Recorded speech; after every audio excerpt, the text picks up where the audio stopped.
Good morning. Hope that your Wednesday is off to a good start. Mine is so far. I'm in my real office this morning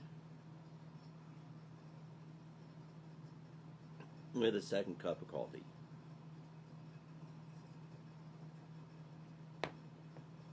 And by the way, the little markings on there, the Hebrew script for the term Yahweh, which is the holy name for God. And so for today, we'll be continuing on with some of the really tricky passages, concepts that we find in the Bible. I want to mention, I think I did this last week as well, that there are different things which make a passage hard. They're not all hard in the same way. There are some that are hard because they're really hard to interpret. They're exegetically, they're really hard to interpret. And there are some that are hard because they're hard to believe, like hard for us conceptually to believe. And then there are some that are challenging to us. They're challenging to the way we normally think. And so we began this series several weeks ago with this concept of the unpardonable sin that we find in Mark chapter 3, 28 and 29. And then from that to in 1 Corinthians 15, this notion of baptism for the dead. And then from there we went into 1 Peter, and Peter referring to Jesus, preaching to the spirits who are in prison. And from there, who were the Nephilim from Genesis chapter 6. And then last week, and Jesus saying, not everyone who says, Lord, Lord, will enter the kingdom of heaven. All of them hard in different ways. And then today, this question, does God command genocide? It's from Deuteronomy chapter 7, and I'll read it in just a minute. And this is one that I think is probably hardest, more for the third reason. It's hard, challenges the way we normally think. So I'm going to read the passage in question, and then we'll delve into it. When the Lord your God brings you into the land you are entering to take possession of it, and clears away many nations before you, the Hittites, the Girgashites, the Amorites, the Canaanites, the Perizzites, the Hivites, and the Jebusites, 7 nations more numerous and mightier than you. And when the Lord your God gives them over to you, and you defeat them, then you must devote them to complete destruction. You shall make no covenant with them, and show no mercy to them. You shall not intermarry with them, giving your daughters to their sons, or taking their daughters for your sons, for they would turn away your sons from following me to serve other gods. Then the anger of the Lord would be kindled against you, and he would destroy you quickly. But thus shall you deal with them. You shall break down their altars, and dash in pieces of their pillars, and chop down their asherim, and burn their carved images in fire. For you are a people holy to the Lord your God. The Lord your God has chosen you to be a people for his treasured possessions out of all the peoples who are on the earth. It was not because you are more in number than any other people that the Lord set his love on you and chose you. For you were the fewest of all peoples. But it is because the Lord loves you and is keeping the oath that he swore to your fathers, that the Lord has brought you out with a mighty hand and redeemed you from the house of slavery, from the hand of Pharaoh, king of Egypt. And so, when we look at that, to our mind, it sounds barbaric. So how do we deal with this? This is a passage which has been a challenge to many. It has been a challenge to many. It has challenged the faith of some. At times it gets used by atheists as a club to use against Judeo-Christian thought. It is said, how can this be the same God the same God as in the New Testament, or really in the Old Testament? For the Lord your God is gracious, merciful, slow to anger, and abounding in steadfast love. The answer to those questions, the answer to the challenge is complex, and it's multi-part. And I want to give credit where it is due.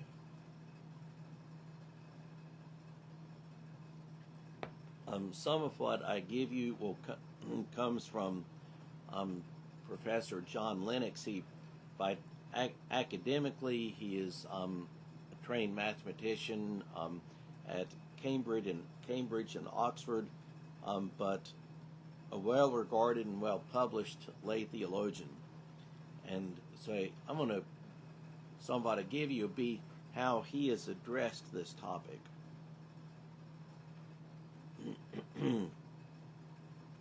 First, we need to note this, that the command here from God is based on the morality of the people, not their ethnicity. God isn't commanding the Israelites to go to war against them or even wipe them out, based on the fact that they are Perizzites or Girgashites. We're in list seven peoples there. But the command is based upon their morality, or really the lack thereof.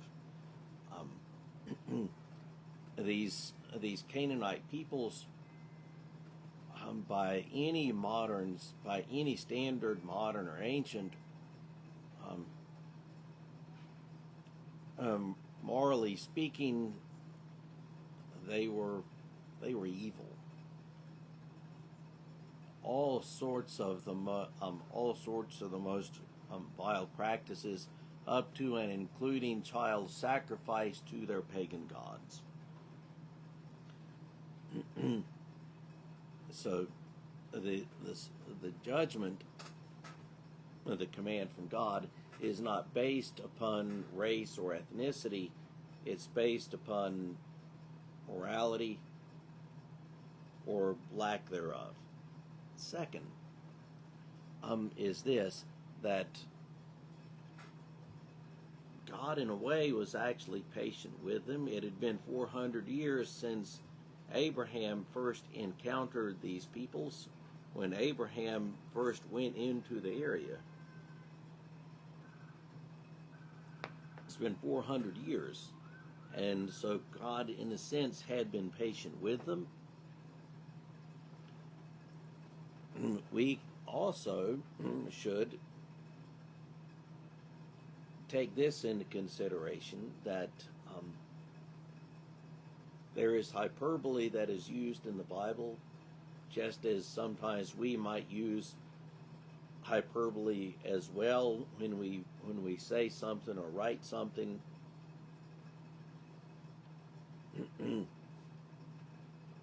If you, like here in eastern North Carolina, if you go somewhere and it's really crowded, you might say, like, everybody east of Raleigh was at such and such. And no, of course, not everybody east of Raleigh was wherever. In the New Testament, the gospel writers refer to all Jerusalem and Judea going down to the Jordan to hear John the Baptist preach or see him preach. Not everybody in Jerusalem and Judea actually went to the Jordan River. No. We allow for some hyperbole. And then this, that the rules for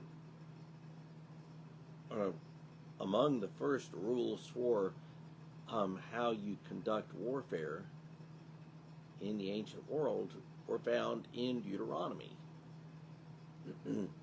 Deuteronomy, the same book which contains these commands from God to wipe out the Canaanites, that same book contains rules for how you conduct warfare.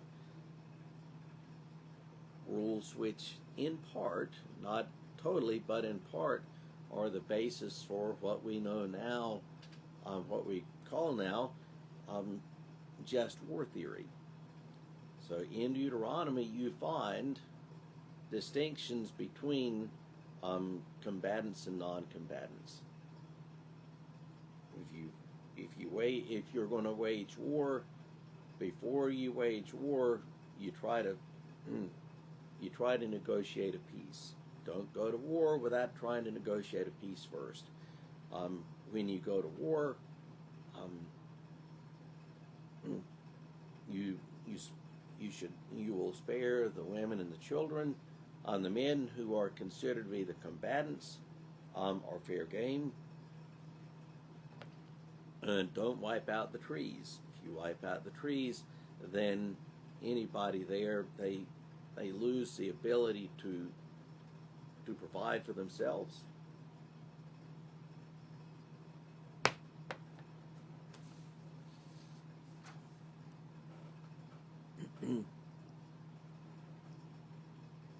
So let's think big picture. Probably the thing which gives us the most heartburn with this is this. That this is a picture of divine judgment, and that in a way it rubs us wrong. And two things here.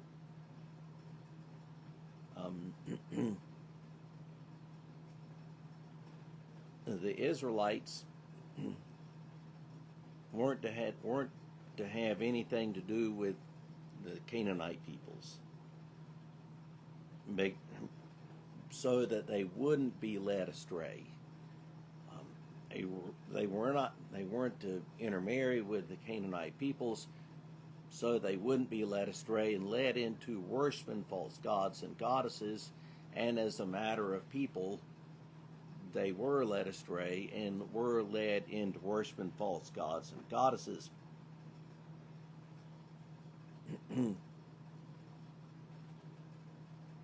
And in the realm of judgment,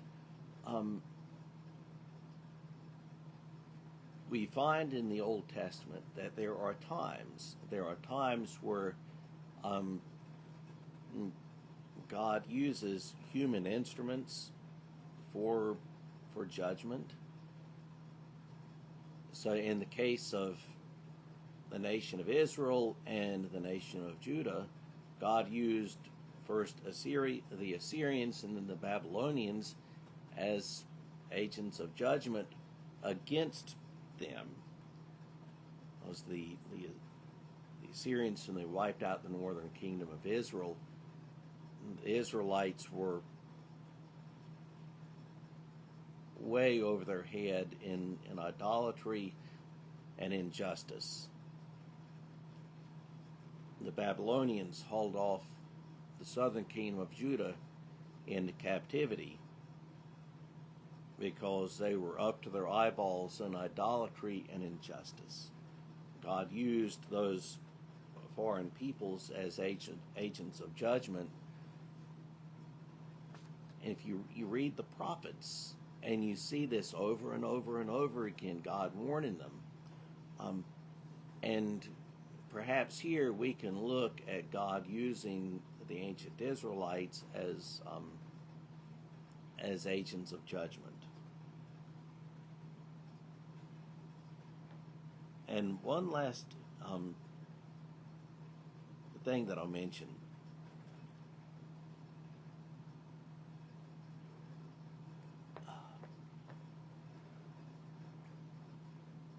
Or two things, actually. As a matter of history, these Perizzites, the Hivites, the Girgashites, etc. There were 7 different people groups there. As a matter of history, they were not all wiped out. When the Israelites invaded the land, most of those were indeed conquered, but they were not wiped out as a matter of history. As a matter of history, eventually the Israelites were corrupted and led to worship Baal, Ashtoreth, and Molech and Marduk and all the rest of their gods and goddesses. And then this is, I think, best understood as a matter of judgment on these people groups, and we need to allow for divine judgment. If we don't allow for divine judgment, then it is hard for us to allow for justice. How can we hope for justice if there is not at some point some form of judgment?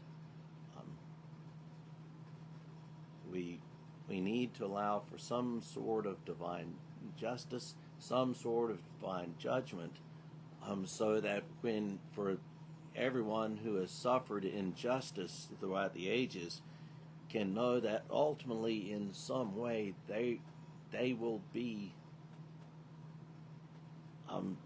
they'll receive their justice. That they can hope that at some point things will be put right. So this is a very difficult passage, and you don't have to agree with me, and that is perfectly fine. But with that, I hope you have a great rest of your day.